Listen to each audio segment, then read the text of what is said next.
Bonsoir à toutes et à tous. Bienvenue à l'Institut Vajrayogini, où ce soir donc, nous allons vous proposer les enseignements de la vénérable Thupten Chodron, qui malheureusement n'est pas là. Donc, ce sont des vidéos qui ont été préenregistrées et dont nous avons déjà diffusé une première série de conférences au mois de janvier. Donc cette fois-ci, c'est la suite. En tout, il y a 9 vidéos.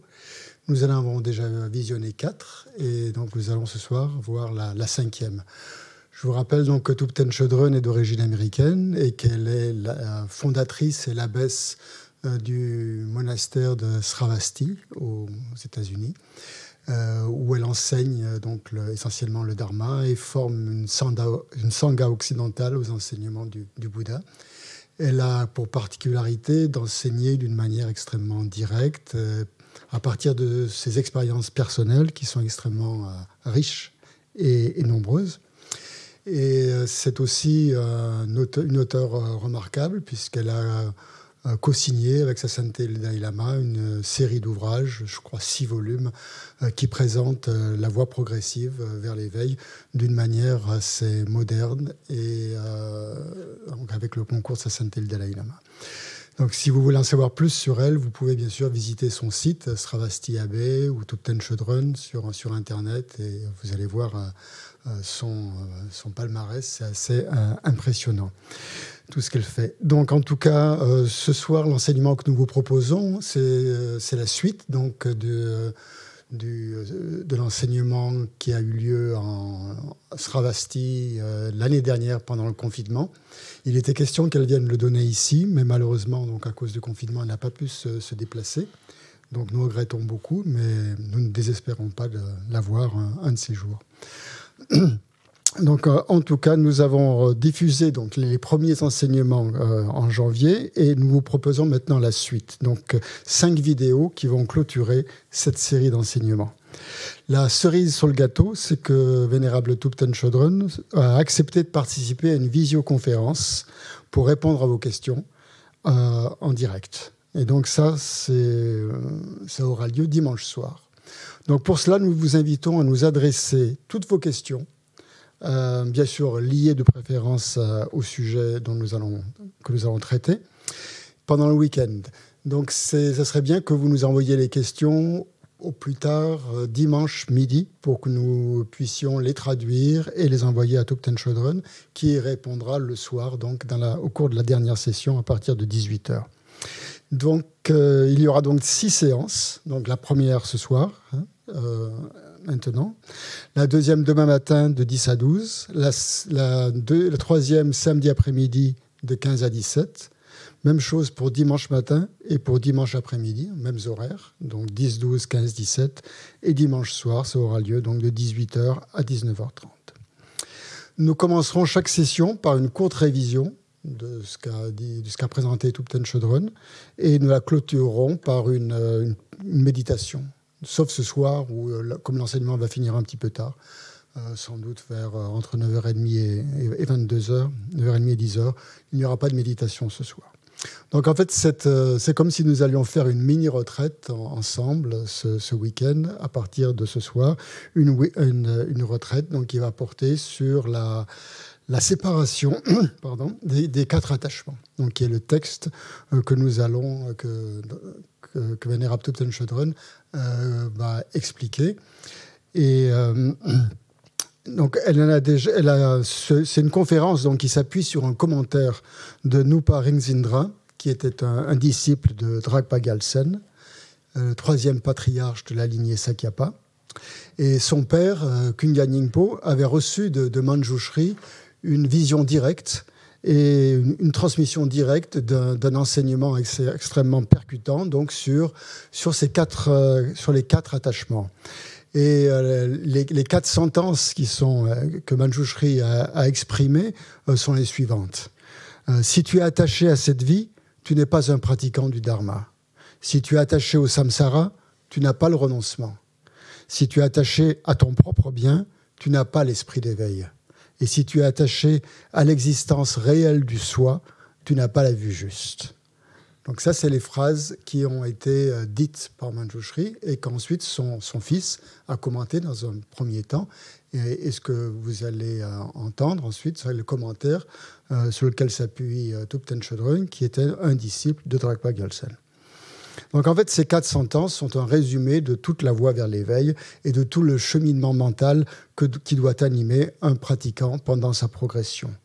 Donc en fait, elles forment ce qu'on appelle la base de ce qu'on appelle la transformation de l'esprit, ou lojong en tibétain, en ce qu'elles nous conduisent à examiner nos attachements, nos fixations obsessionnelles, nos saisies de la réalité intrinsèque, de ce que nous percevons comme étant réel, et surtout justement de l'attachement à notre ego.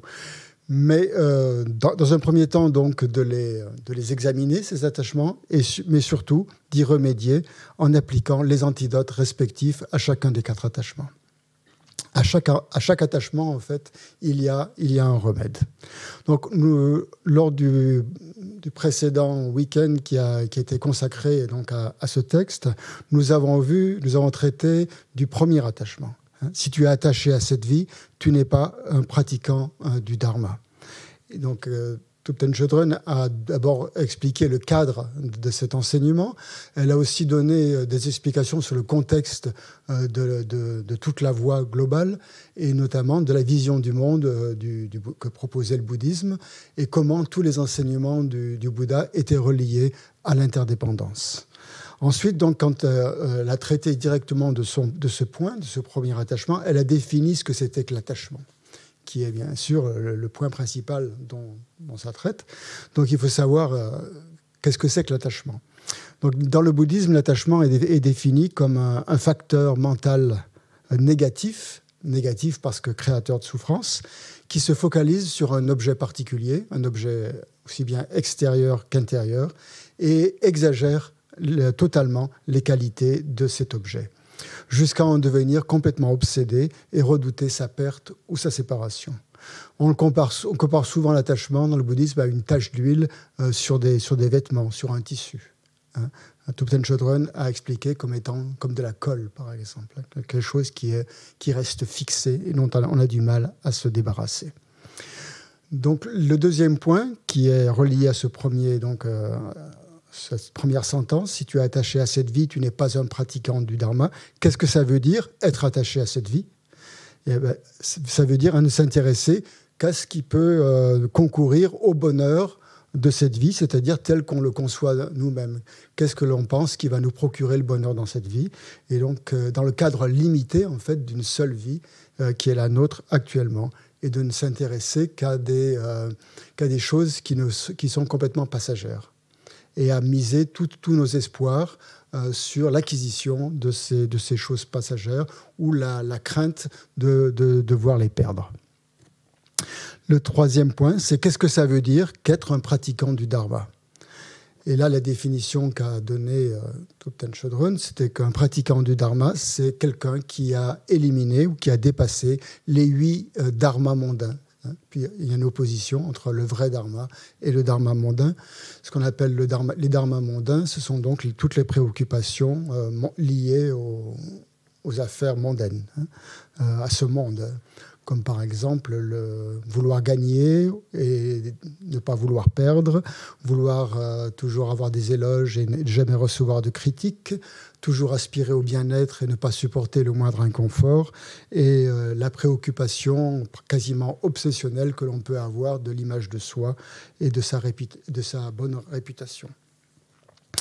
Donc, dharma mondain, parce que si on est habité par ces préoccupations mondaines, même si l'on pratique le dharma, cette pratique du dharma sera complètement dénaturée. On aura beau pratiquer, soi-disant, l'éthique, en fait, cette éthique conduira à plus d'orgueil et à mépriser les autres. On aura beau étudier et réfléchir, qui sont en fait des pratiques vertueuses du Dharma. Ces pratiques, en fait, si on est encore attaché à cette vie, ces pratiques conduiront finalement à devenir encore plus fiers, orgueilleux et arrogants, et à ressentir mépris pour les inférieurs et jalousie envers les supérieurs. Enfin, le troisième aspect, la méditation.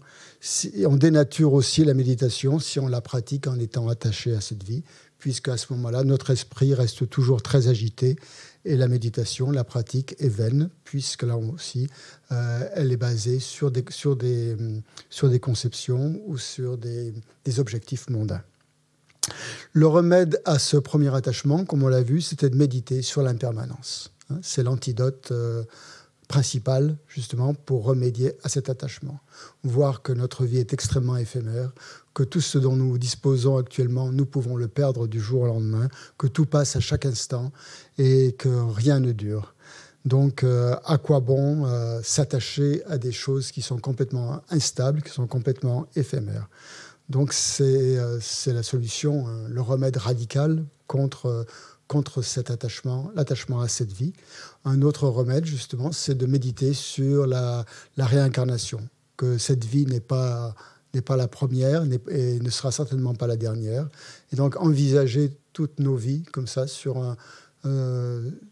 dans un temps illimité, permet justement de minimiser l'importance que l'on peut accorder à cette vie.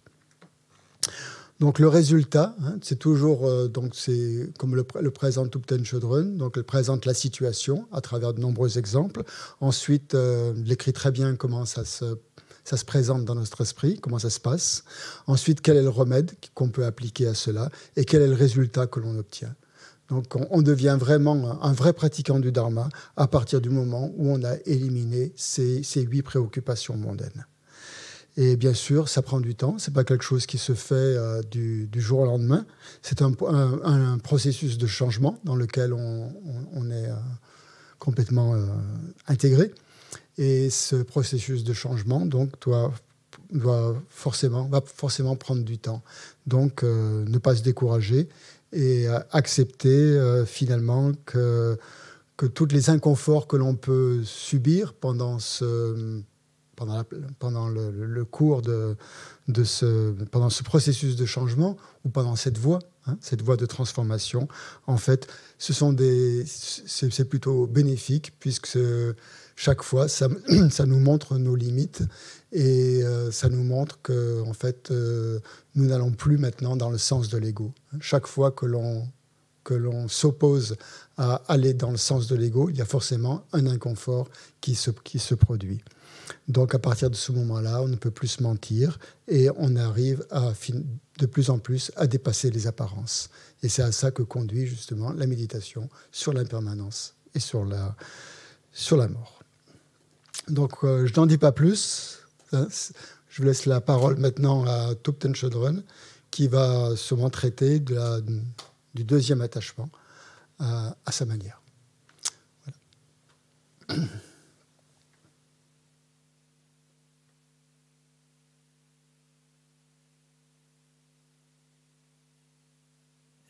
Bonjour, bonsoir. Donc nous voilà pour la 5e discussion de la série. Et j'espère que vous avez pu penser à ce dont on a parlé dans les discussions précédentes. C'est très pertinent par rapport à notre vie. Ça nous permet de fixer les fondations pour notre pratique du Dharma. Et quand on pense vraiment aux 8 préoccupations mondaines, alors notre attitude envers la vie, elle change, nos relations changent. Les choses changent énormément et au début, ça peut être un peu troublant pour les gens parce que vous renoncez à beaucoup de choses que vous aviez l'habitude d'aimer faire et certaines choses que vous faisiez avec vos anciens amis, ça ne vous intéresse plus autant qu'avant. Et vos anciens amis ne sont pas si intéressés que ça dans la méditation. Donc, vous essayez de comprendre qui sont vos amis, quel est votre cercle social, etc., etc. Et tout ça, c'est tout à fait naturel. Ça arrive à tout le monde quand on commence à vraiment pratiquer le Dharma. Donc, ne vous inquiétez pas de ça. Mais c'est un peu bancal parce que on commence vraiment à nager à contre-courant à partir de ce moment-là. Donc, vous pouvez dire que c'est vraiment de la pratique du Dharma quand votre ego se sent mal à l'aise. Ok? Quand l'ego et l'esprit autocentré se sentent complètement à l'aise et relaxés, ayez des doutes, ok? Quand ils se sentent inconfortables, mal à l'aise, défiés, menacés, alors là, vous savez que vous êtes en train d'arriver quelque part avec votre pratique. Parce que ce genre de choses, il faut qu'elles sortent. Parce qu'on a besoin de changer. Je veux dire, on est arrivé dans le Dharma parce que on sait que dans notre vie, il y a quelque chose qui ne va pas et qui a besoin de changer. Mais quand les choses, elles commencent à changer, alors on est là, je ne sais plus qui je suis et c'est trop de changements. Et vous savez, est-ce que ça ne pourrait pas changer d'une façon qui pourrait faire du bien à mon ego?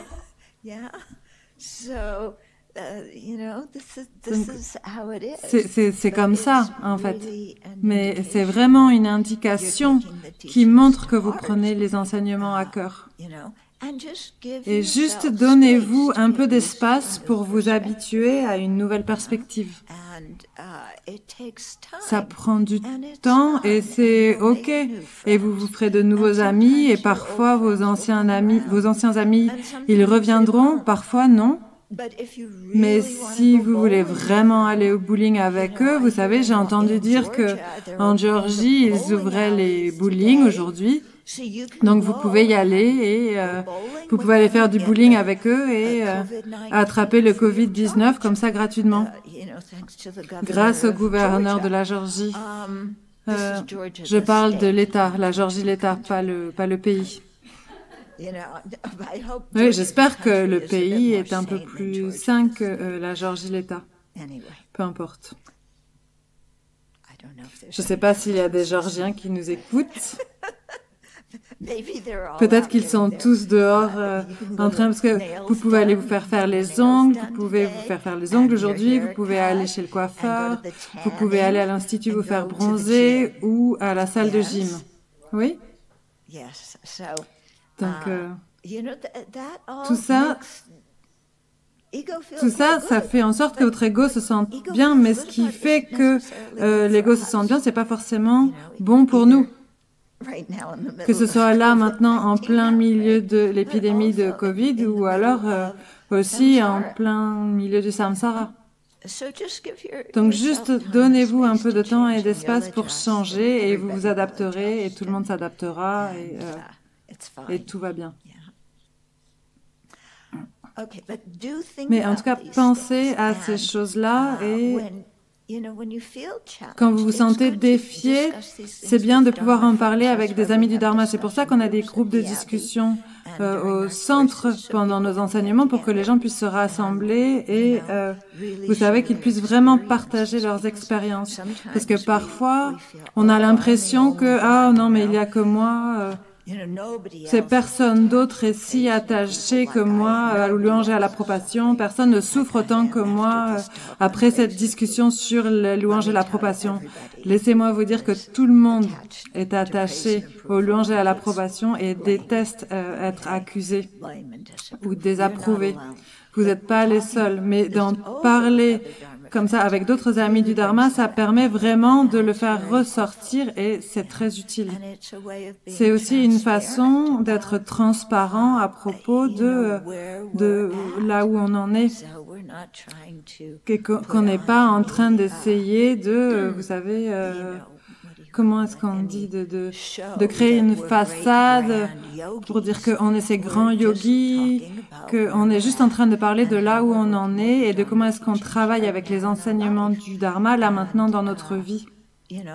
Et comment est-ce qu'on travaille avec notre esprit et qu'on essaye de changer. Donc ça n'a rien à voir avec les apparences, ça n'a rien à voir avec le fait de faire bonne figure pour avoir l'air sain, c'est juste essayer d'être transparent qui on est et d'être complètement en accord avec ça.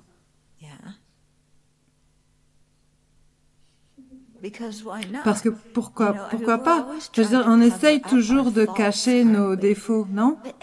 Mais tout le monde connaît nos défauts. Donc, à qui est-ce qu'on essaye de les cacher?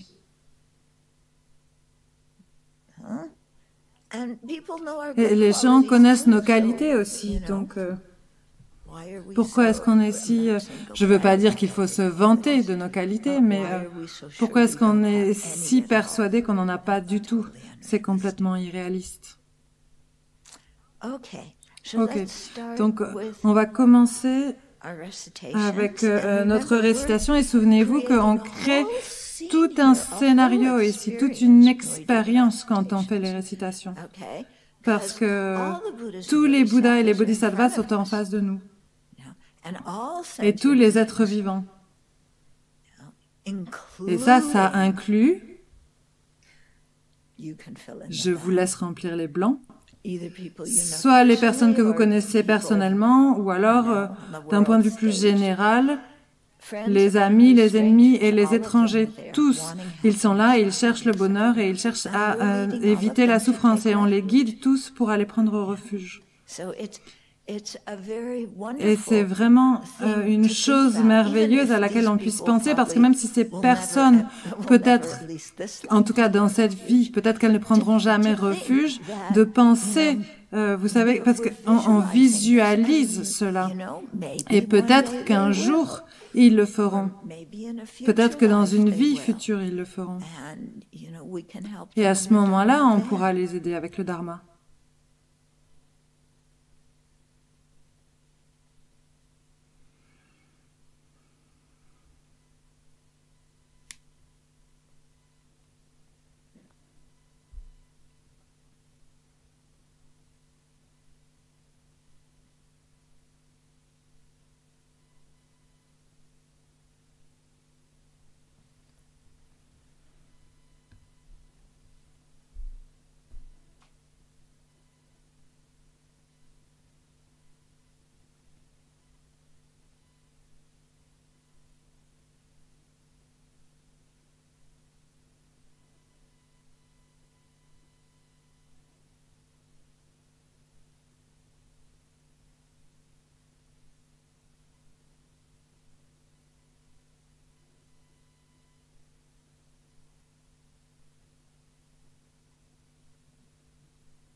Encore une fois, souvenons-nous de notre dépendance envers les autres êtres vivants.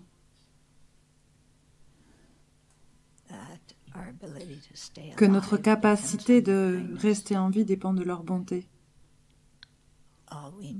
Que tout ce que l'on sait, toutes nos connaissances, nos compétences, notre éducation, tout ça, ça dépend de la bonté des autres êtres vivants.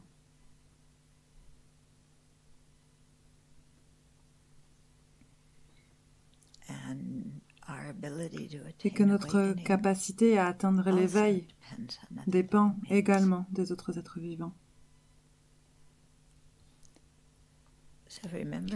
De se souvenir de cela, en vous souvenant de cela, essayez de lâcher prise avec cet esprit de jugement qui va mettre les gens dans des catégories qui les considèrent peut-être sans espoir ou qui ne les aiment pas. Essayez de les voir comme des êtres, comme nous tous qui cherchent le bonheur et qui ne veulent pas de la souffrance, mais qui sont submergés par l'ignorance, la colère et l'attachement.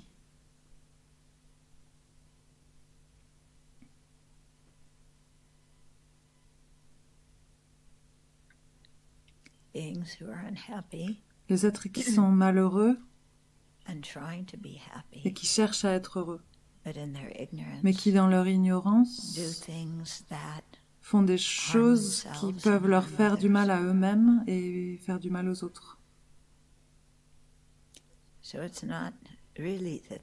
Donc c'est pas vraiment qu'ils ont de mauvaises intentions envers les autres, mais qu'ils sont complètement confus sous l'influence, le pouvoir de l'ignorance.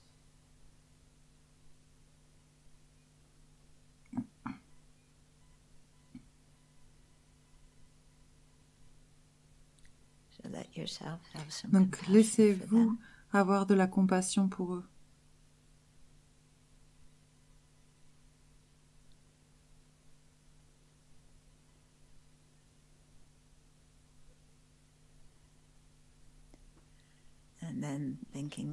Et ensuite, en pensant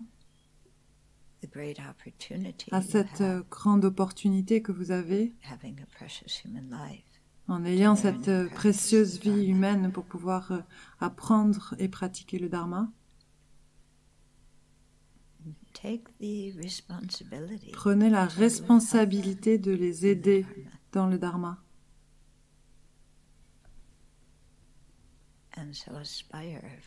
Et aspirez à l'éveil complet pour que vous puissiez le faire le plus facilement possible et le plus complètement possible.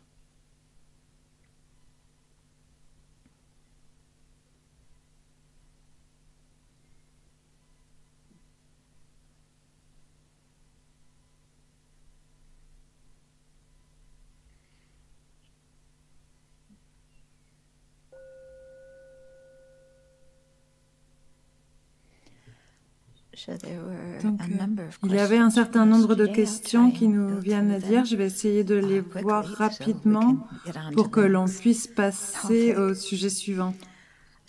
Alors, une personne disait que les funérailles sont aussi une façon d'exprimer les valeurs humaines, parce que j'ai dit que les funérailles, on fait comme si elles étaient pour les personnes qui est décédée, mais qu'elles sont vraiment pour les personnes qui sont vivantes. Donc elle dit oui, mais elles expriment les valeurs humaines.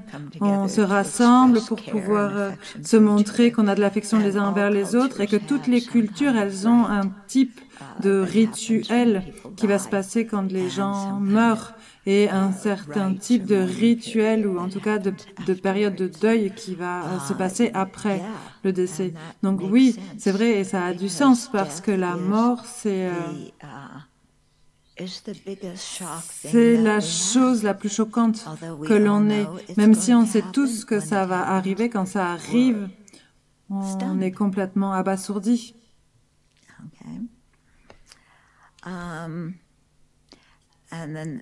Et ensuite, quelqu'un dit, si je fais certaines pratiques du Dharma, est-ce que ça peut aider les personnes qui sont dans le bardo?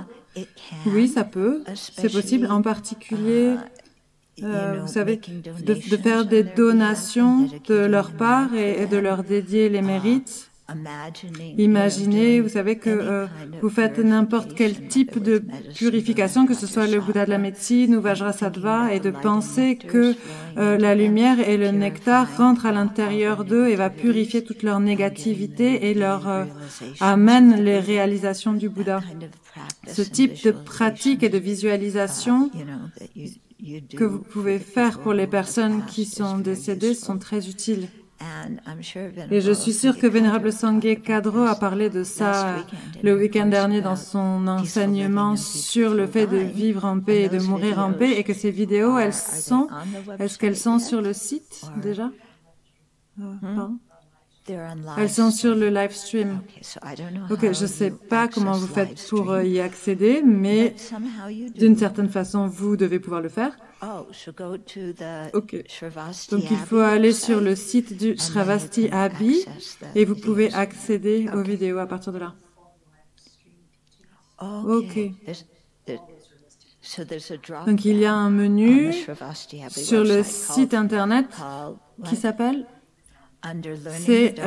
apprendre le Dharma, et il y a un menu live stream, et donc vous cliquez et vous pouvez trouver toutes les vidéos. Et quelqu'un ensuite demande la différence entre l'impermanence subtile et l'impermanence grossière.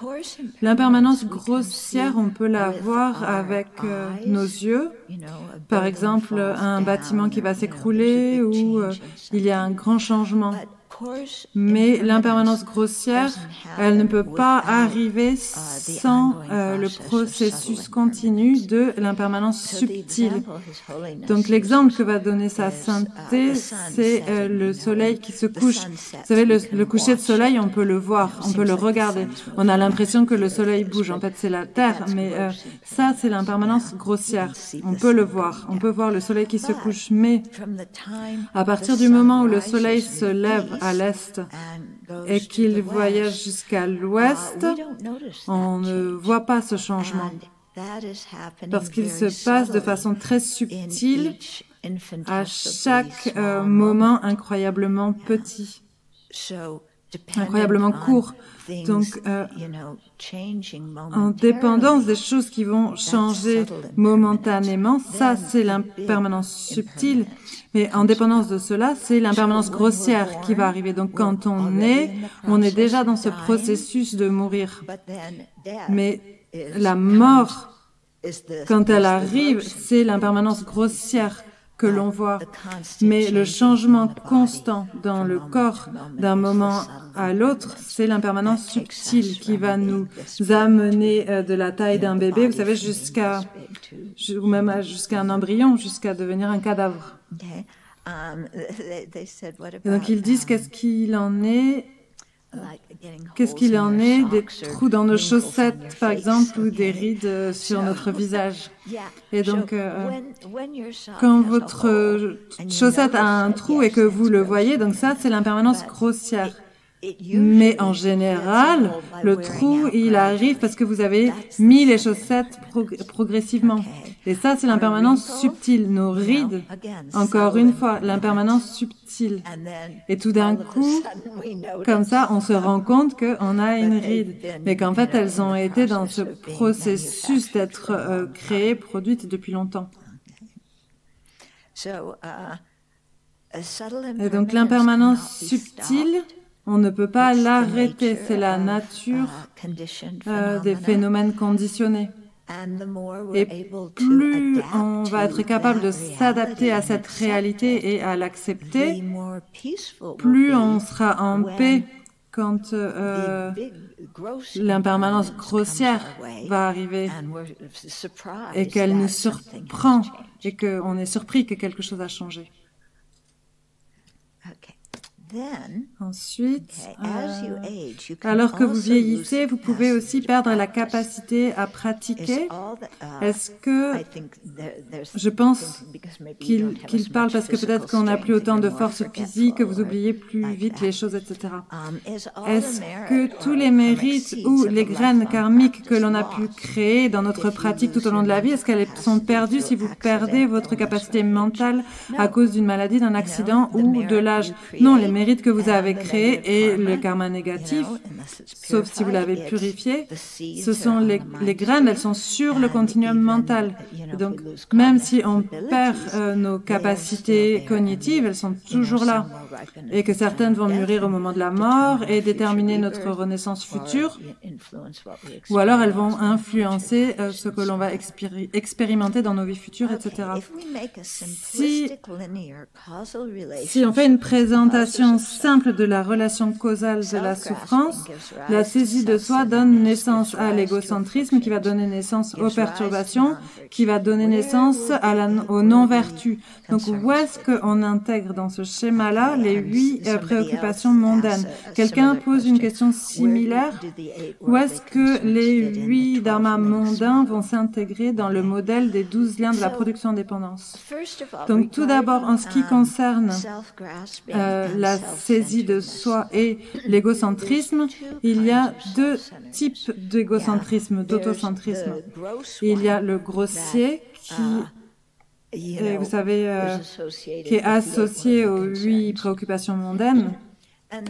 Et ensuite, il y a celui qui est plus subtil, qui est le fait de penser et de ne s'inquiéter que de notre propre libération. Donc, le plus subtil, donc de ne penser qu'à notre propre libération, il est très distinct de la saisie de soi. Parce que vous pouvez toujours avoir cet égocentrisme subtil, même si vous avez éliminé la saisie de soi. En termes des 8 dharmas mondains, ils sont vraiment mélangés avec ce type plus grossier de l'égocentrisme, parce que les 8 préoccupations mondaines, elles me concernent toutes moi-même. Je ne m'inquiète pas vraiment des affaires des autres, tant que ça, mais par contre les miennes, ça oui, c'est très très important. Donc, où est-ce qu'elles s'intègrent dans le modèle des 12 liens de la production indépendante? Donc, si on voit les 8 dharmas mondains comme une illustration d'actions qui sont faites, ou ça peut être des attitudes, ça peut être des actions ou des attitudes qui sont dues aux perturbations comme l'attachement ou la colère. Alors, quand vous avez les 12 liens de la production indépendante, vous avez l'ignorance et ensuite vous avez les actions composées. Donc, les perturbations, elles ne sont pas listées comme un lien séparé, mais elles sont un petit peu incluses dans le premier lien. Même si certaines personnes disent qu'elles sont plutôt incluses dans le deuxième. Donc, peut-être qu'elles sont quelque part entre les deux. Mais je pense qu'elles sont plus avec le premier, parce que l'ignorance va donner naissance à l'attachement, à la jalousie, au mépris, à la colère, au ressentiment, à la paresse et à toute la panoplie. Et donc, ces attitudes mentales, elles sont les 8 préoccupations mondaines. Et ces 8 préoccupations mondaines, parce qu'elles sont mentales, elles vont produire des actions. Elles vont motiver nos actions. Quand on a de l'attachement envers l'approbation, ça va motiver la façon dont on va agir. Quand on a de l'aversion envers le fait de perdre nos possessions matérielles, ça va motiver la façon dont on va agir.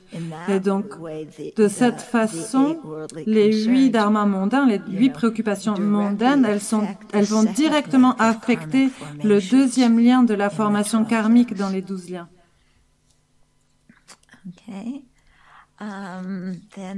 Et donc, la suivante, c'est est-ce que vous avez des suggestions pour pouvoir aider nos familles et nos amis avec l'attachement qu'ils ont envers nous et qu'ils puissent accepter notre demande de mourir seuls, en espérant minimiser le trauma qu'ils pourraient en retirer? Eh bien, une façon, c'est d'essayer d'avoir une discussion avec eux à ce sujet et de simplement expliquer vos raisons, mais aussi soyez conscients que vous ne pouvez pas planifier votre mort et que les choses, elles peuvent arriver de façon très inattendue. Mais ça peut avoir l'air étrange, mais si vous ne voulez vraiment pas qu'il soit là au moment de votre mort, si vous mourrez d'une maladie incurable ou quelque chose de progressif, eh ben, ne leur dites pas à quel point votre maladie est grave. Et après votre mort, laissez la personne qui s'occupe de vos affaires les informer. Donc ça, c'est une façon de le faire. Peut-être qu'ils ne seront pas contents de ça, mais je ne sais pas, peut-être que certaines personnes seront heureuses. Mais je sais que je me souviens d'une discussion très spécifique avec mes parents, dans laquelle ma mère, elle m'a informée en me racontant une histoire d'un ami de la famille. Elle m'a informé que si jamais j'avais une maladie incurable, en fait, elle ne voulait pas le savoir parce que ce serait trop douloureux pour elle.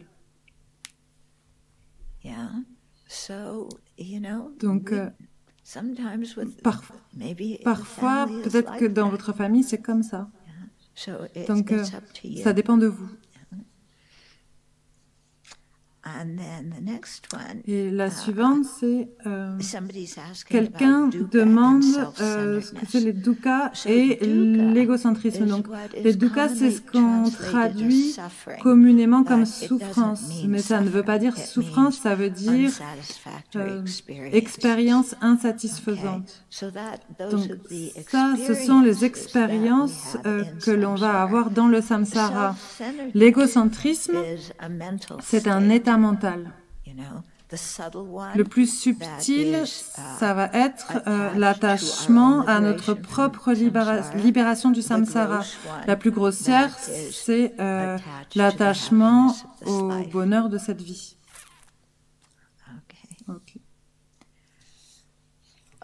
Ok. Suivant.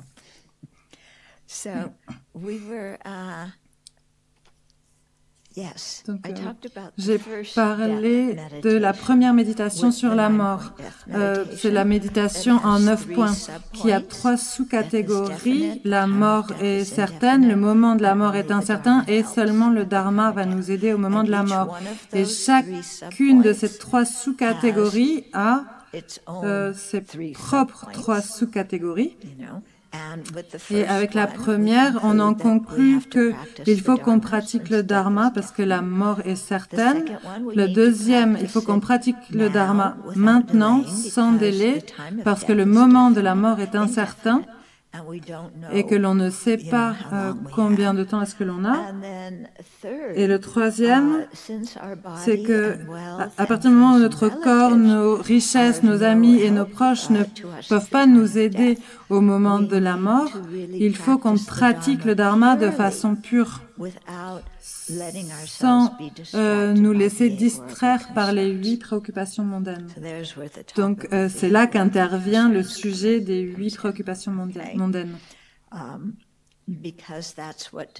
Parce que c'est ce qui va nous distraire. Et quand on voit que les 8 préoccupations mondaines, elles ont toutes à voir avec l'attachement au corps, aux amis, aux proches, à l'argent, aux possessions, et que on ne peut rien prendre de tout ça avec nous, alors on voit vraiment à quel point c'est inutile d'agir en fonction des 8 dharmas mondains, parce que ça va pas nous permettre d'obtenir ce que l'on veut vraiment. Et donc l'alternative, c'est de pratiquer le dharma de façon pure.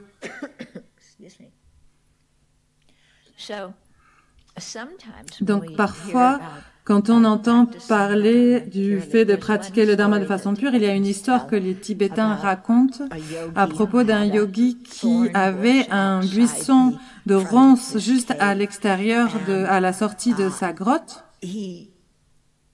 Et donc, à chaque fois qu'il sortait, il se faisait griffer par les ronces et ça abîmait ses vêtements. Mais il ne voulait pas perdre de temps à couper les ronces parce que ça avait à voir avec les 8 préoccupations mondaines, vous savez, le confort du corps. Et donc, il les laissait là parce qu'il était tellement investi dans sa pratique du dharma. Donc, oui. Parfois, vous savez, les histoires qu'ils utilisent, elles sont un peu extrêmes. Mais l'idée, c'est que il faut en tirer une leçon, c'est de nous faire passer une idée. Donc, le problème, c'est qu'on va prendre les histoires vraiment de façon littérale.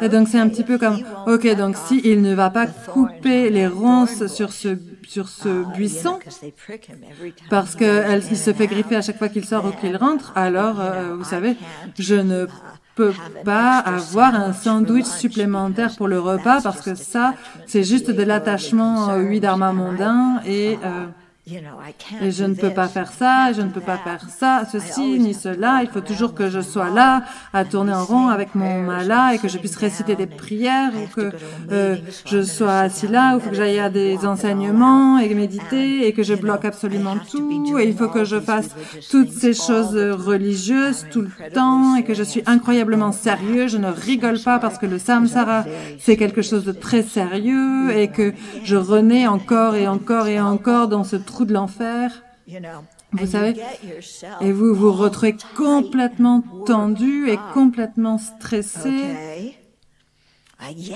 Et oui, il faut que je pratique de façon pure, pas de chocolat pour moi. Pas de ceci, pas de cela. Et ensuite, vous entendez parler de l'histoire et de pratiquer comme si vos cheveux étaient en feu. D'ailleurs, je pense que c'est une des raisons pour lesquelles on les rase. Et donc, il faut que je pratique comme si mes cheveux étaient en feu, mais quand vos cheveux sont en feu, vous savez, vous êtes complètement paniqué. C'est comme ça qu'on voit quelqu'un qui aurait les cheveux en feu. On voit pas quelqu'un qui marcherait calmement jusque chez les pompiers ou qui prendrait de l'eau pour se le verser sur la tête. On voit quelqu'un qui fait « Ah, mes cheveux sont en feu !» et qui courrait partout dans tous les sens, complètement affolé. Et c'est comme ça qu'il faut que je pratique, il faut que je fasse du dharma comme ça, complètement affolé comme ça, parce que mes cheveux sont en feu et que je vais aller dans les royaumes des enfers. Je viens de lire le chapitre de Rinpoche sur les royaumes des enfers et j'ai entendu que Shamse Sangye Rinpoche, quand il est allé en Italie pour la première fois et qu'il a donné son premier enseignement en Occident, il a passé un cours entier à dire aux gens qu'ils allaient tous aller en enfer. Et c'est pour moi aussi, et je suis complètement paniquée. Et donc, il faut que je sois vraiment sain au Manipemo. Et ensuite, vous êtes comme moi dans mes premières années que je me souviens. J'étais en train de parler à un moine. Et on était, je sais plus, on était juste en train de parler de quelque chose et que mon esprit, il était complètement fou. Et je me dis, il faut absolument que je sorte de cette conversation parce qu'il faut que j'aille méditer sur la compassion pour toi. Et comme je ne veux pas parler aux êtres vivants, il faut que j'aille développer la compassion pour eux, donc dégager. Et donc c'est comme ça que notre esprit vient. En tout cas, c'est comme ça que le mien était. Mais ça, c'est pas le sens de ces histoires. C'est pas ça qu'elles veulent dire. Les histoires, on sait très bien comment faire pour avoir une attaque de panique par nous-mêmes. On sait comment être complètement anxieux et de courir partout comme si on était un poulet qui a perdu sa tête. Le Bouddha n'a pas besoin de nous enseigner le Dharma pour nous encourager à faire ça. Donc, quand vous voyez que votre esprit il est tendu et que vous vous poussez et que vous vous jugez et que vous dites « Ah, je suis tellement attaché aux choses et ah, c'est terrible, je suis tellement attaché, il faut absolument que je me débarrasse de cet attachement. » Quand vous vous jugez et que vous vous tendez, arrêtez-vous et dites-vous, est-ce que c'est vraiment le type d'état mental vers lequel le Bouddha essaye de me guider? Est-ce que c'est vraiment un état d'esprit réaliste et sain? Non, pas du tout, c'est de la folie. Tout ça, c'est tout mon truc émotionnel habituel. Sauf que maintenant, c'est vers le Dharma et c'est plus vers d'autres choses. Donc, les histoires, vous savez, il faut qu'on prenne la partie de l'histoire qui est applicable au sujet et qu'on ne prenne pas le reste de l'histoire que l'on comprend mal et qui nous rend complètement fous. Donc, ce qu'il y a, c'est qu'on fait tous de notre mieux. Et bien sûr, parfois, on peut regarder et se dire que c'est pas suffisant. Je suis sûre que les bodhisattvas du 10e niveau, quand ils regardent leur pratique, ils se disent « Ah, mais c'est vraiment pas suffisant ».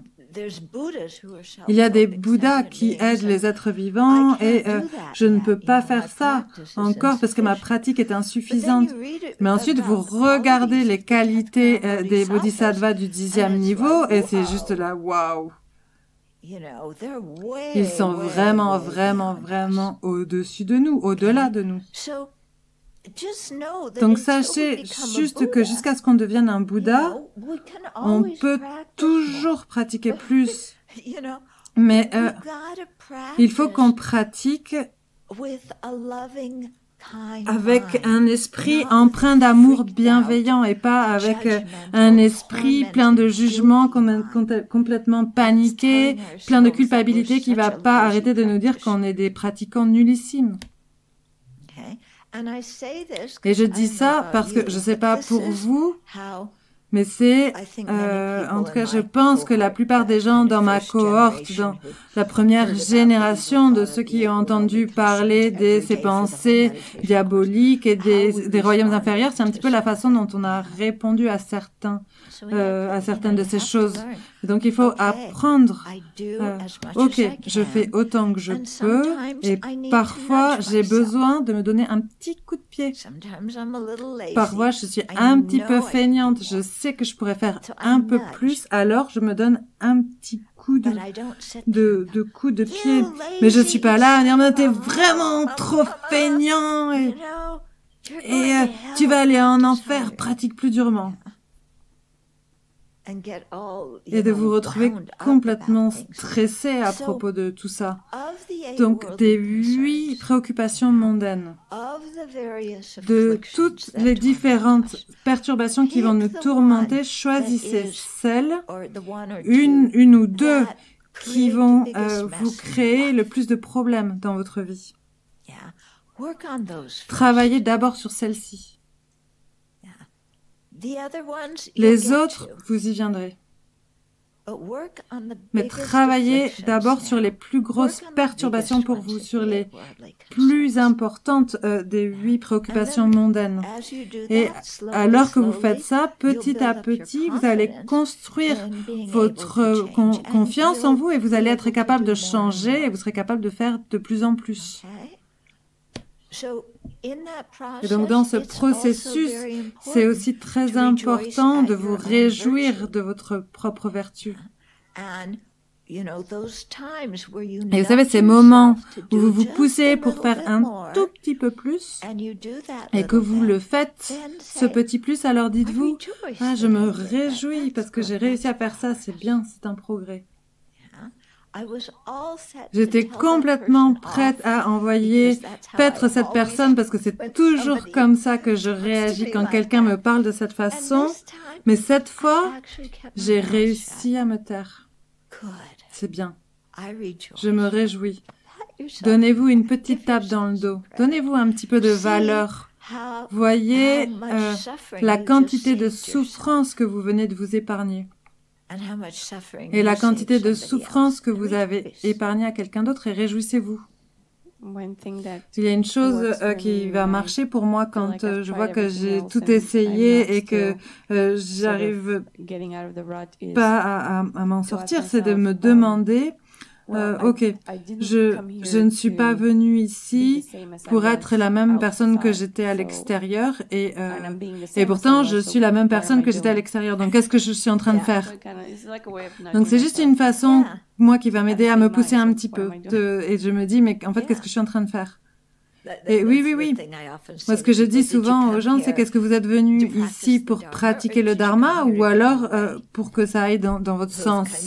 Donc c'est un petit peu, c'est un langage différent, mais c'est un peu la même chose que tu es en train de dire.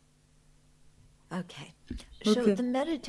Donc la méditation, la deuxième méditation sur la mort, il y a plusieurs façons de le faire. Une des façons qui pour moi est utile, c'est d'imaginer, ou peut-être que vous n'avez pas besoin d'imaginer tant que ça, mais d'imaginer que vous ne sentez pas bien pendant un certain temps. Vous allez chez le médecin, il va faire plusieurs examens, il vous appelle pour prendre rendez-vous, et vous savez, quand ils prennent rendez-vous, quand ils vous demandent de prendre rendez-vous, ils ne vous disent pas au téléphone que tout va bien, ils vous donnent rendez-vous. Donc vous dites, oh, qu'est-ce qui se passe?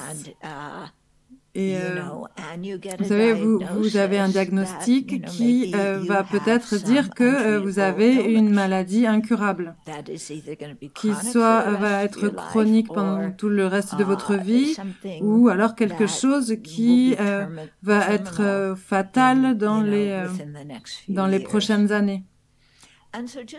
Et donc juste imaginez ça, vous êtes dans le bureau du médecin, on vous donne cette nouvelle et vous rentrez chez vous. Comment est-ce que vous vous sentez? Qu'est-ce qui se passe dans votre esprit? Et donc quand vous le faites pour la première fois, vous regardez juste comment est-ce que naturellement votre esprit va fonctionner et comment est-ce qu'il va répondre émotionnellement. Et ensuite, dites-vous, ok, à qui est-ce que je vais le dire et à qui est-ce que je ne veux pas le dire et comment est-ce que je vais gérer la réaction des autres personnes et quel type de traitement est-ce que je veux. Est-ce que je veux toute la panoplie ou quel type de traitement est-ce que je veux? Et ensuite, imaginez, donc pensez, c'est un peu comme un jeu de rôle dans votre méditation. Et pensez que avec le temps, vous êtes de plus en plus malade et vous êtes moins capable de faire les choses que vous aviez l'habitude de faire, vous vous sentez de pire en pire. Ça affecte vos humeurs.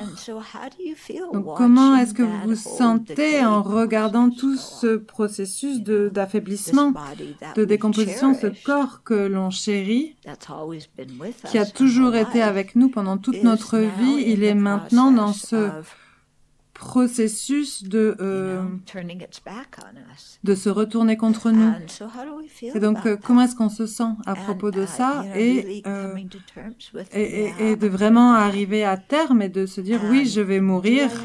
Et est-ce que j'ai une liste de choses à faire avant de mourir? Et qu'est-ce que c'est ma liste de choses à faire? Et est-ce que ma liste, c'est juste regarder ce que c'est cette liste et qu'est-ce qui vous est venu à l'esprit?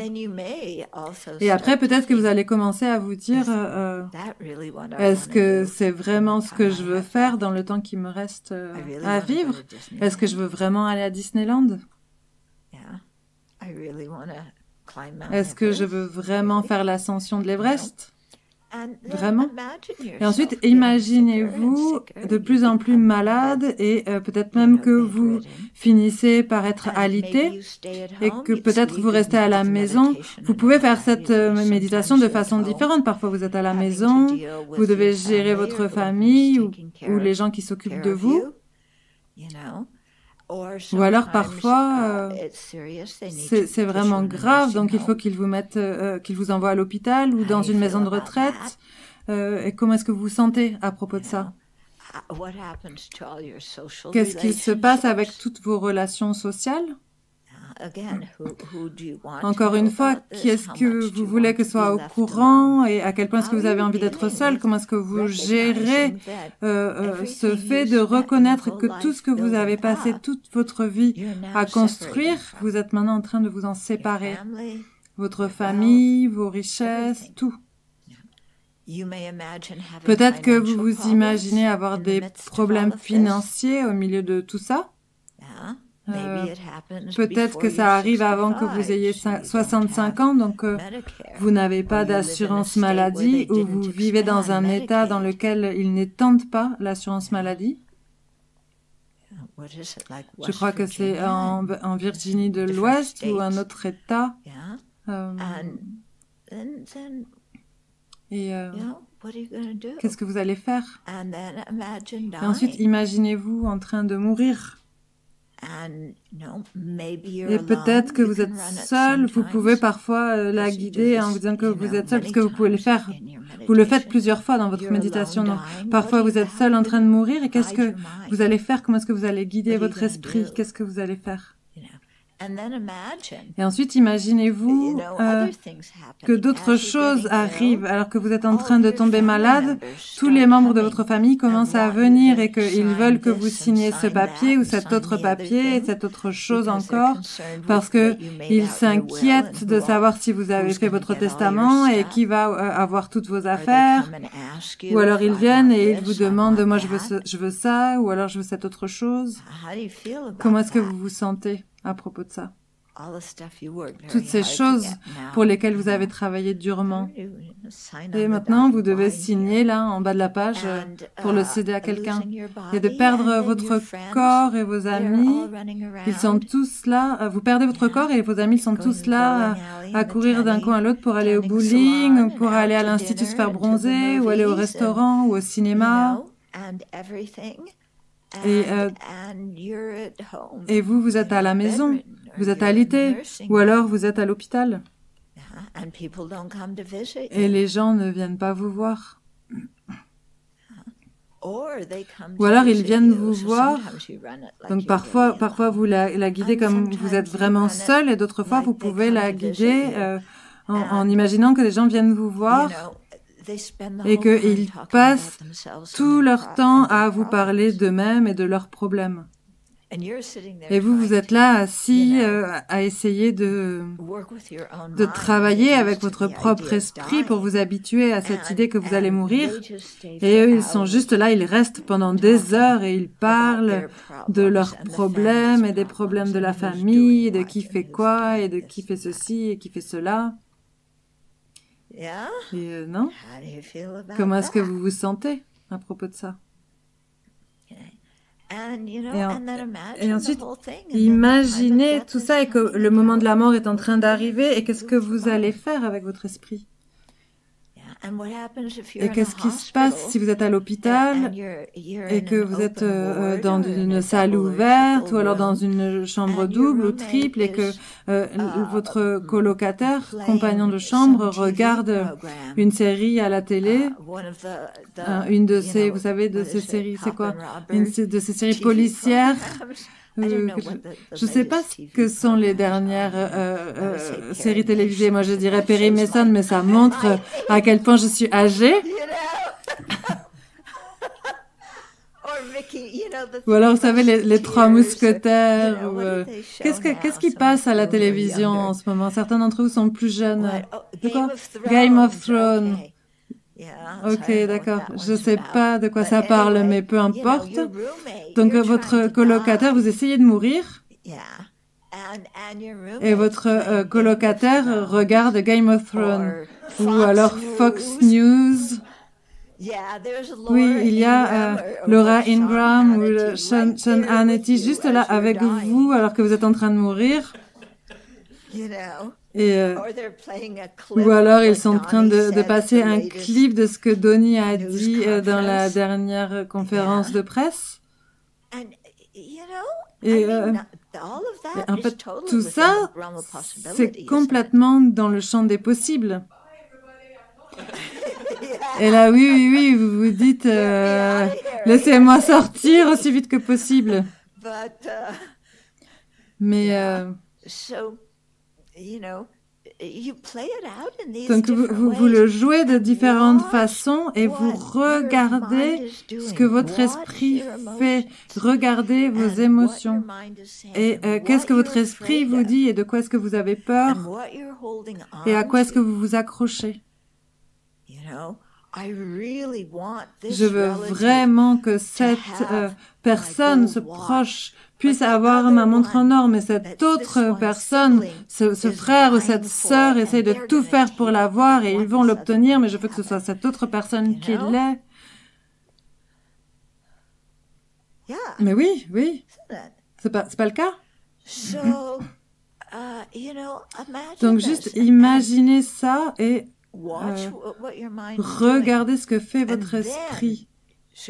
Et tout ça pour pouvoir avoir une image claire de ce que votre esprit fait. Et ensuite, revenez au début et dites-vous, OK, comment est-ce que je vais faire pour pratiquer le dharma?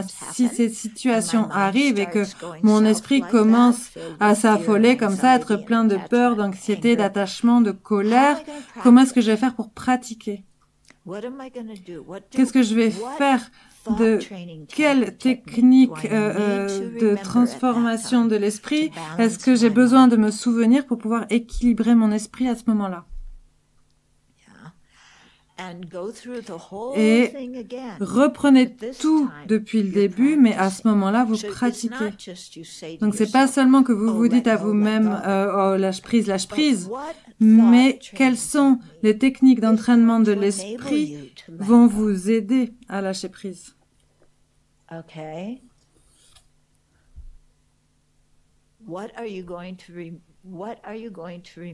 De quoi est-ce que vous allez vous souvenir qui va vous permettre de lâcher prise vraiment du fond du cœur pour que vous ne mouriez pas en vous inquiétant de cela ou en pensant à cela ou en étant en colère à propos de cela. Et qu'est-ce qui se passe si vous mourrez et que, alors que vous êtes en train de mourir, vous pensez à quelqu'un avec qui vous avez eu une dispute il y a très longtemps et que vous ne lui avez pas parlé depuis. Et vous ne les avez pas pardonnés et vous ne vous êtes pas excusés. Qu'est-ce qui va se passer si vous pensez à eux au moment de votre mort ou s'ils vous appellent? le jour où vous mourrez, mais un peu plus tôt dans la journée.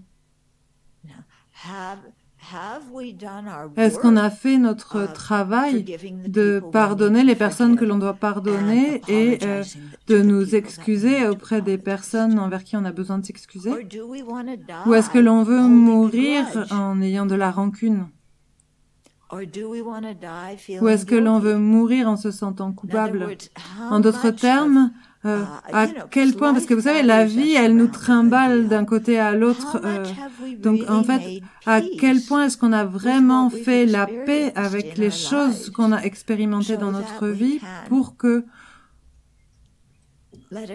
l'on puisse lâcher prise parce que ça ne prend plus toute notre énergie mentale. Et donc vraiment, quand vous faites cette méditation, en particulier en ce qui concerne les relations avec les autres, envers qui est-ce que vous avez besoin de vous excuser, qui est-ce que vous avez besoin de pardonner, et ne vous attendez pas à ce qu'ils acceptent vos excuses. N'attendez aucun type de réponse de leur part, parce qu'en fait, le fait de pardonner ou de s'excuser, c'est quelque chose que l'on doit clarifier nous-mêmes dans notre propre esprit. Ce n'est pas dépendant de leur réponse.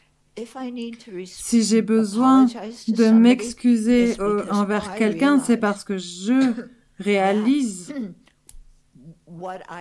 que ce que j'ai fait a été fait sous l'influence des perturbations et que ça a causé, que ça a créé de la souffrance et que ça m'a fait créer beaucoup de karma négatif et que ça, je le regrette. Et que je veux que l'autre personne, elle sache si elle est encore en vie. Parfois c'est pas le cas, donc alors on leur parle dans notre méditation. Peut-être qu'on veut les appeler, peut-être qu'on veut leur écrire. Peut-être que on ne veut faire ni l'un ni l'autre parce que peut-être qu'ils sont prêts à nous parler. Mais au moins, en commençant aujourd'hui, essayez de clarifier ces choses-là parce qu'on ne sait pas quand est-ce que la mort elle va arriver. Donc ne pensez pas, je m'excuserai, je pardonnerai le jour avant de mourir. Parce que peut-être qu'on aime organiser les choses et qu'on aime planifier, mais la mort, elle nous embrouille un petit peu. On n'arrive pas à faire ça avec la mort.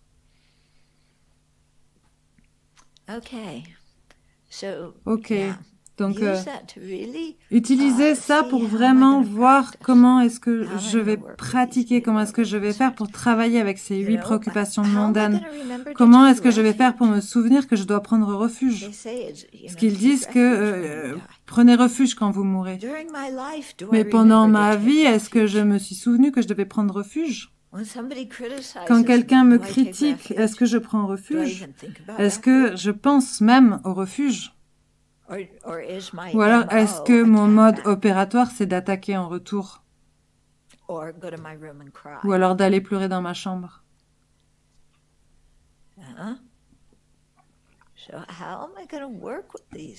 Donc, comment est-ce que je vais faire pour travailler avec tout ça? Et c'est ça qui vraiment nous fait travailler le Dharma et nous permet de comprendre un petit peu tout ça. Et alors que l'on fait ça, ce que l'on fait, c'est qu'on est en train de purifier le karma négatif. On crée de la vertu, on protège notre esprit, on l'empêche d'enraciner ces mauvaises habitudes encore plus profondément. Et donc c'est vraiment très bénéfique et c'est vraiment ça qu'est le fait de pratiquer le Dharma, c'est changer son esprit.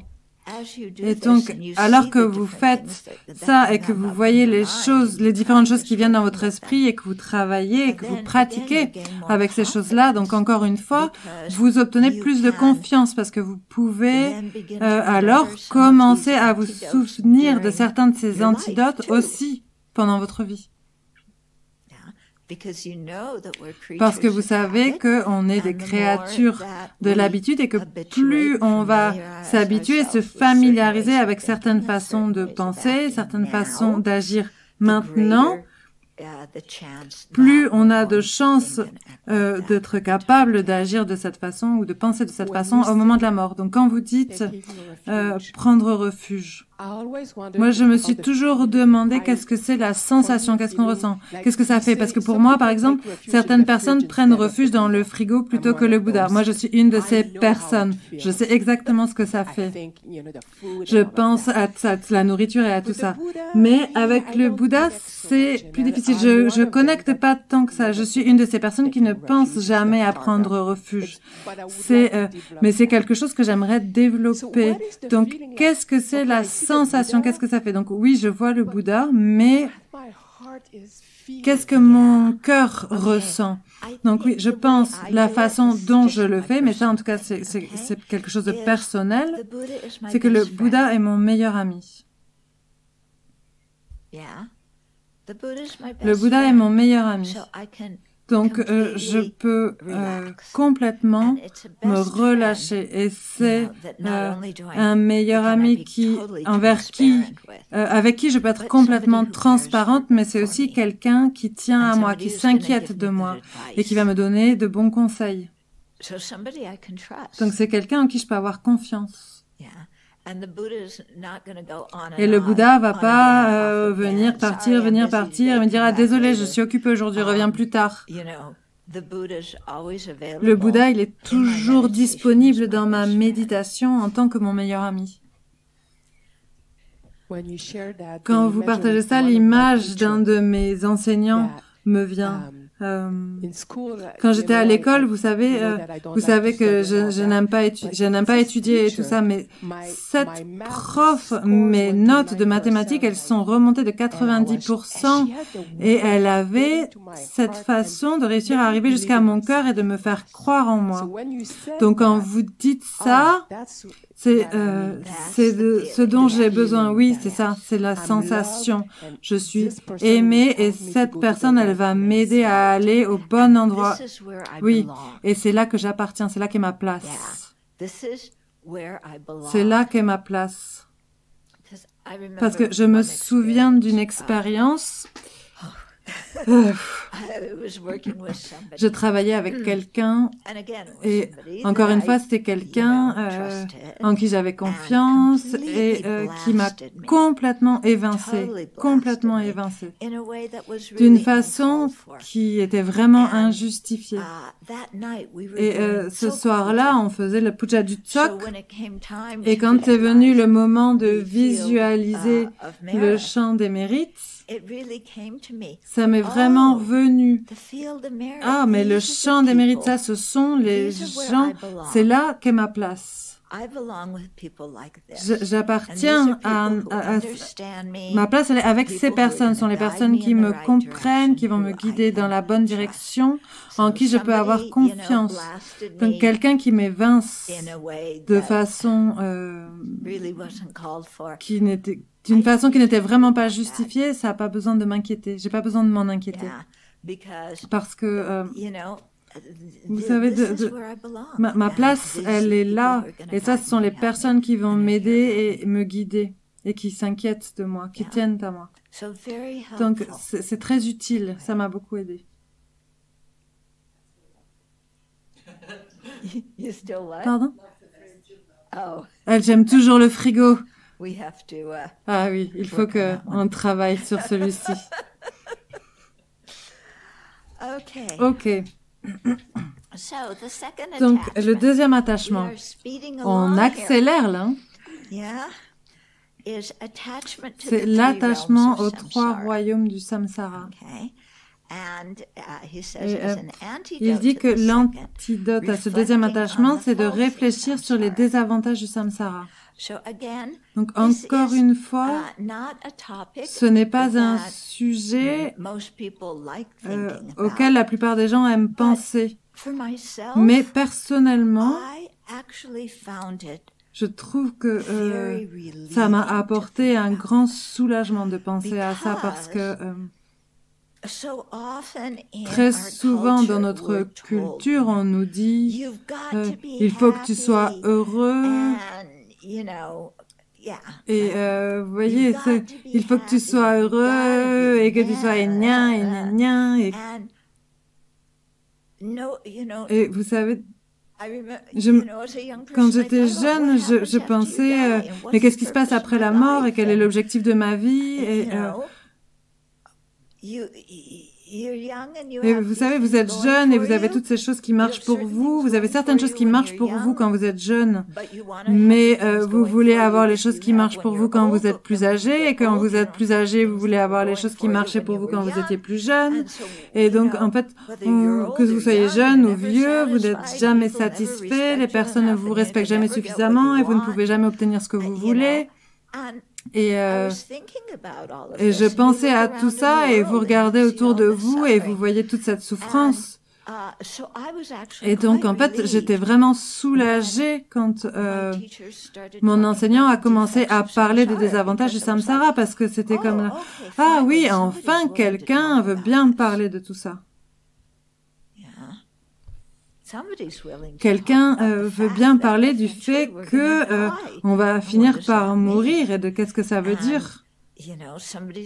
Et que quelqu'un veut bien parler du fait que la vie, elle change vraiment très rapidement et qu'on ne peut pas le contrôler.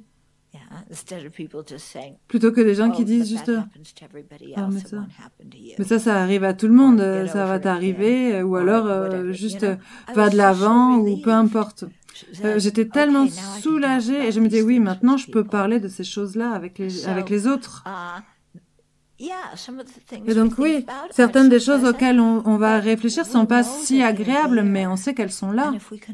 Et que si on peut en parler, c'est vraiment un grand soulagement. C'est un plus grand soulagement que si on devait les enfouir et prétendre que sur ma page Facebook, wow, toute ma vie est magnifique et regardez-moi ici en train de faire ça et regardez-moi là-bas en train de faire ceci et ma vie est fantastique.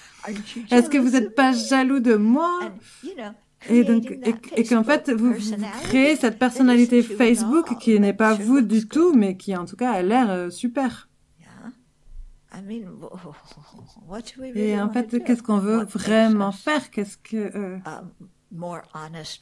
qui va nous faire être une personne plus honnête? Donc, pensons aux désavantages du samsara. Si vous êtes quelqu'un qui aime les listes, le bouddhisme, c'est vraiment la religion pour vous, parce qu'on a des listes pour tout. Donc, en termes de désavantages du samsara, on a les 3 types de dukkha, et ensuite, on a les 6 types de dukkha, et ensuite, on a les 8 types de dukkha. Et, je suis sûre qu'il y en a même plus que je n'ai pas étudié. Mais ça montre, ça parle juste de notre expérience dans le samsara et ça nous donne une image réaliste. Et en ayant cette image réaliste, on ne se fait pas avoir. On ne se fait pas avoir. Et on peut voir que il y a beaucoup de gens pour qui ça tourne mal dans la vie parce que ils pensent vraiment que le samsara va leur amener le bonheur éternel. Et ils pensent vraiment que en démolissant tout le monde et en éliminant tous leurs concurrents et en accusant tous les autres pour tout, ou qu'en étant riche ou en étant connu et en faisant tout ça, ils pensent vraiment que ça va les rendre heureux. Et c'est très triste à voir. Parce que tout ça, c'est juste une façade. Bien sûr, ils ne pensent pas que c'est une façade, mais ils continuent à jouer ce rôle. Mais ça va vraiment nous aider de penser à ce qui a de la valeur dans notre vie. Donc, faisons d'abord les 6. Donc, les 6, ça commence. Le premier, c'est qu'il n'y a pas de certitude. Ah, oui, ça c'est vraiment vrai, n'est-ce pas? Il n'y a absolument aucune certitude dans le samsara. On fait beaucoup de plans, on organise plein de choses, mais on ne peut pas contrôler toutes les causes et les conditions pour que quelque chose se passe.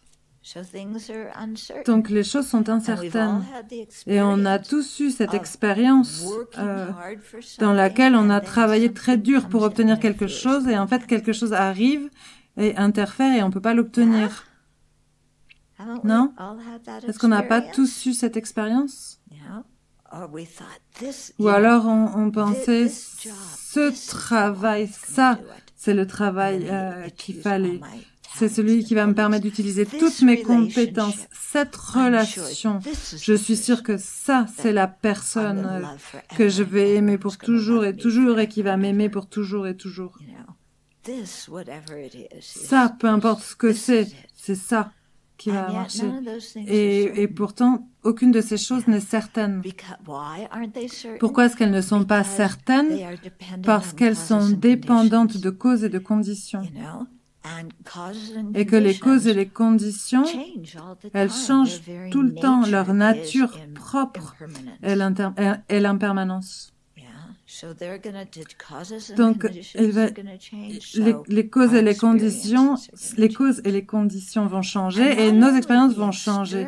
Et c'est pas seulement l'expérience externe qui va changer. Mais nos expériences vont changer, nos sentiments vont changer. On dit ça, c'est la relation parfaite. Mais 10 ans plus tard, c'est nous qui voulons nous séparer.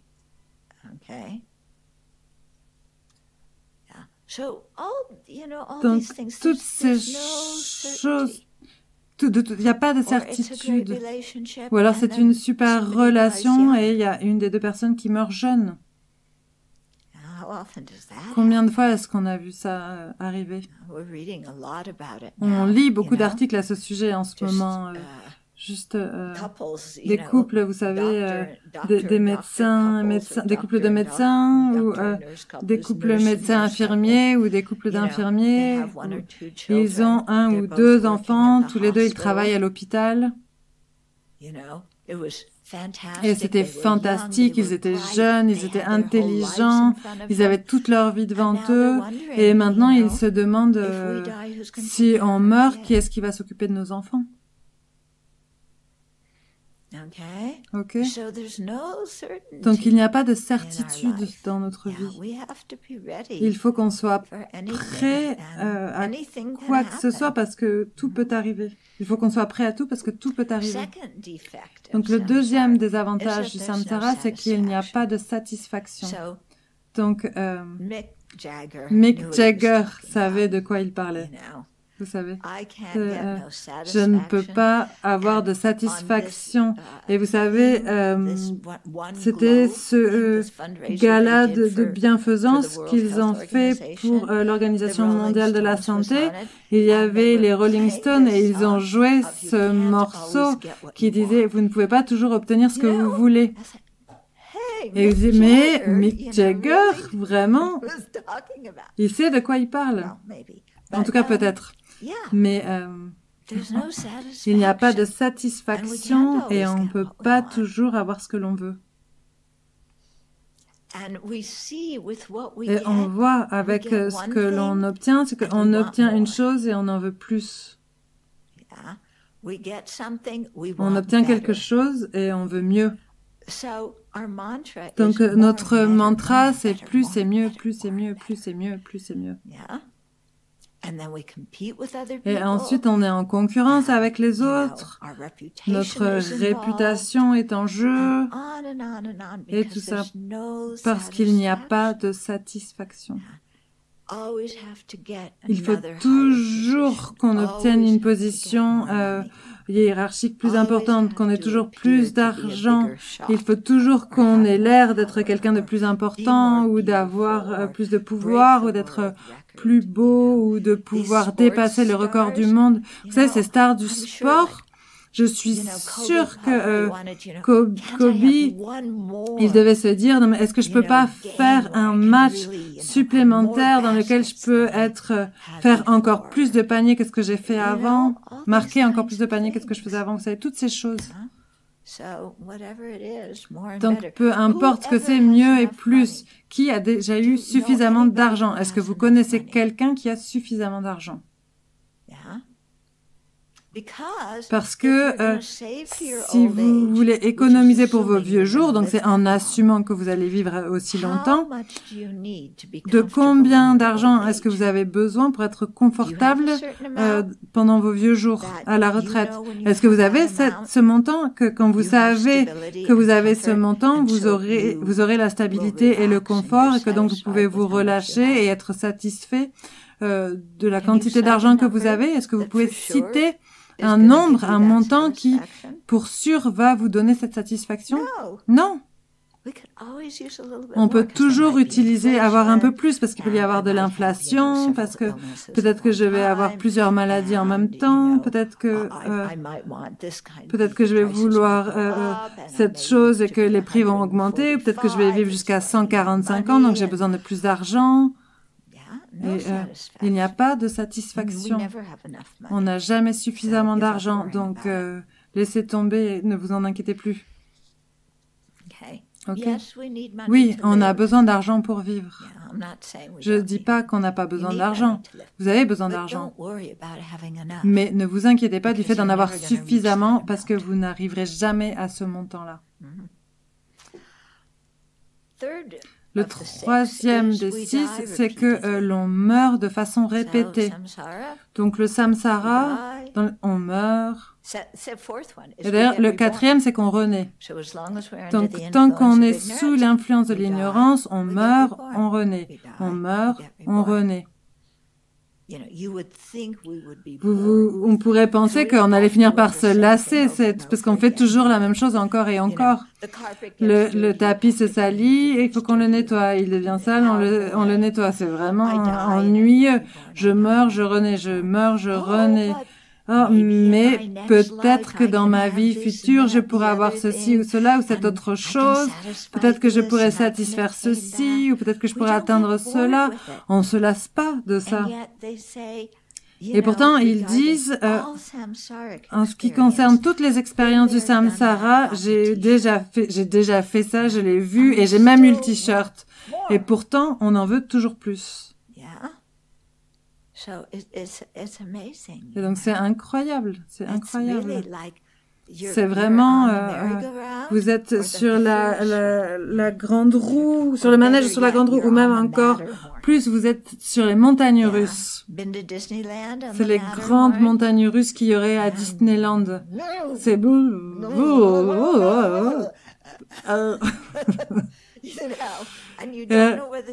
vous savez pas s'il faut que vous criez ou que vous vomissiez parce que vous pouvez pas faire les deux en même temps. Et on en veut plus. On en veut plus. On pense que c'est rigolo, que c'est drôle. C'est pas intéressant ce que l'on voit comme drôle, comme divertissant. Moi, je suis impressionnée. C'est quand il y a eu cette fusillade dans le Colorado pendant... c'était quoi? C'était Batman, le film de Batman. Parce qu'il y a un jeune homme qui est venu ici et il était dans le cinéma à ce moment-là. Et donc tout le monde était dans ce cinéma en train de regarder ce film et il y a tellement de violence. Il y a Batman qui tabasse quelqu'un et il y a d'autres personnes qui se battent et puis là ils sautent d'un côté, ils volent de l'autre et ils se donnent des coups de couteau, ils font ceci, cela parce que c'est un film d'action. Il y a tellement de violence et ça c'est récréatif. Mais dès que le tireur rentre et qu'il a commencé à tirer sur tout le monde avec des vraies balles, ça, c'était plus récréatif. Donc, je voudrais savoir pourquoi est-ce que le fait de regarder Batman, c'est récréatif. Et pourquoi le fait de le voir dans la vraie vie, c'est de l'horreur. Pourquoi est-ce que l'on pense que la violence, elle est récréative?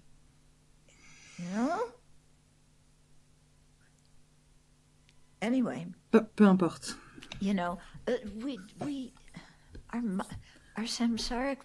Nos esprits samsariques, ils sont complètement confus, tellement confus. Donc, le cinquième, c'est que l'on change de statut constamment.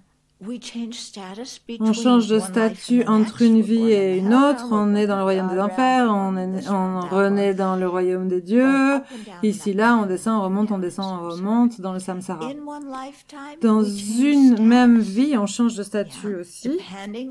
Ça dépend de ce qui va se passer. Par exemple, dans le pays dans lequel on vit, peut-être que vous êtes très riche et il y a une révolution communiste dans votre pays et il vous jette en prison et ils vous prennent vos richesses.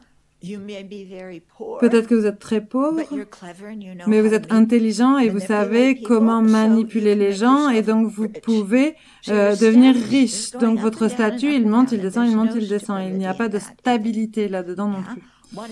Une fois vous êtes très connu, et ensuite ils découvrent ce que vous faisiez vraiment et votre réputation s'écroule. Je me souviens, j'étais en train de faire un pèlerinage en Chine. Je voyageais avec des amis chinois, donc c'était pas un pèlerinage d'étrangers. Mais on prenait le thé dans ce petit chai shop dans la campagne et il y avait une photo de la bande des quatre sur le mur. Donc c'était longtemps après que la bande des quatre que leur statut soit retombé, qu'ils aient eu des problèmes. Mais quelqu'un avait laissé leurs photos sur le mur. Et donc, mon amie chinoise, elle a regardé, parce qu'en fait, ces 4 personnes étaient déjà mortes à ce moment-là. Et elle les a regardées, elle a dit, vous savez, ces personnes, elles sont sûrement déjà dans le royaume des enfers. Et donc là, il y a la photo dans le royaume des humains, toujours sur le mur, la bande des 4 quand ils étaient au pouvoir. Et leur expérience maintenant, c'est qu'ils sont probablement dans le royaume des enfers. Donc vous avez du pouvoir et ensuite vous êtes en enfer. Donc c'est qu'il n'y a pas de stabilité dans tout ça. Et donc le 6e, c'est que fondamentalement on est seul dans le samsara et il n'y a pas d'amis samsarique qui durerait sans fin, qui sera toujours là pour nous tenir la main et pour nous protéger. Donc quand on est seul, quand on souffre, peut-être qu'il va y avoir d'autres personnes qui vont souffrir comme nous. Et donc, parce qu'on dit que, vous savez, la misère aime la compagnie. C'est vraiment une chose étrange à souhaiter aux autres. Mais, quand on meurt ou quand on fait l'expérience de la souffrance, notre propre sensation désagréable, insatisfaisante, on est les seuls à en faire l'expérience. Il n'y a personne d'autre qui peut venir et nous la prendre et nous la retirer. Donc il faut qu'on apprenne comment faire pour gérer notre propre esprit. Parce que personne d'autre ne peut le faire pour nous. Donc, et vous pensez à toutes les façons dont les gens vont mourir et combien de personnes meurent seules. Je pense par exemple aux gens qui se battent dans les guerres. Et d'ailleurs, je pense que c'est la chose la plus stupide que les êtres humains aient jamais fait, c'est de se battre dans des guerres, de faire des guerres.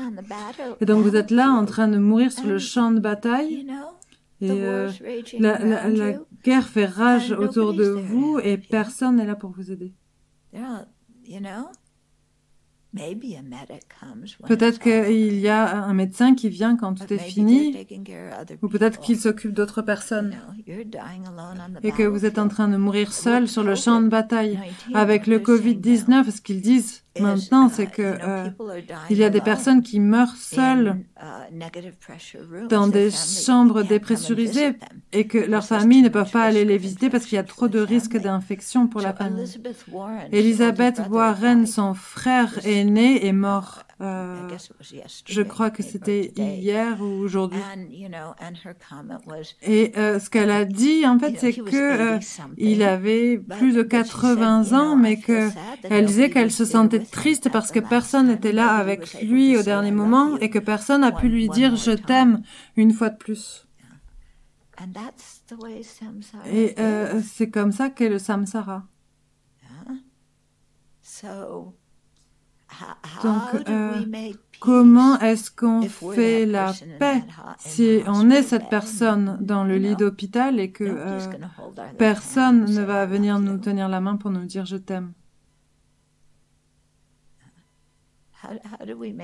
Comment est-ce qu'on fait la paix avec ça? Et même si si quelqu'un venait le faire, est-ce que vous voudriez vraiment qu'il y ait quelqu'un qui soit là pour vous tenir la main et qui vous dise je t'aime quand vous êtes en train dans ce processus, quand vous êtes dans ce processus de vous séparer de tout? Je pense que c'est bien mieux de faire tout ça avant. Dites vos au revoir, faites la paix avec tout avant. Et ensuite, juste soyez capable de lâcher prise. Mais ça, c'est ce que moi, je pense. Tout le monde ne voit pas les choses de cette façon. OK? Mais de vraiment penser que ça, ce sont les désavantages du samsara. Et comment est-ce qu'on réagit par rapport à ça? C'est que je veux en sortir. Je veux en sortir. Donc, c'est pas seulement une question de gérer nos problèmes dans cette vie, parce qu'on va toujours avoir plus de problèmes dans cette vie, mais c'est comment est-ce que je peux me sortir du samsara. Le samsara a l'air super, il y a tellement de lumière et de brillant dans le samsara, mais que c'est vraiment... c'est vraiment un trou Et donc, juste qu'on en sorte, et avec la bodhicitta, que l'on aide tous les autres à en sortir également. Donc, voilà. Avec ça, je pense qu'aujourd'hui, on a terminé. On parlera plus, on continuera là-dessus demain, mais pensez-y, réfléchissez-y. Et au début, si vous vous sentez un peu découragé, vous savez, à la BBC, ils disaient hier que quand vous pratiquez le dharma, il faut être en deuil parce que toutes ces choses auxquelles vous pensiez et qui allaient vous rendre heureux, vous vous rendez compte que maintenant elles ne vont pas vous rendre heureux et vous pouvez pas les obtenir. Il n'y a pas de sécurité dans le fait de les obtenir. Et donc de voir ça et de vous dire oui, c'est vrai. Mais ne le laissez pas juste comme ça, je suis en train de faire le deuil de tout ça. Faites tout le scénario. Vous l'obtenez, toutes ces choses que vous vouliez dans le samsara, imaginez que vous les obtenez.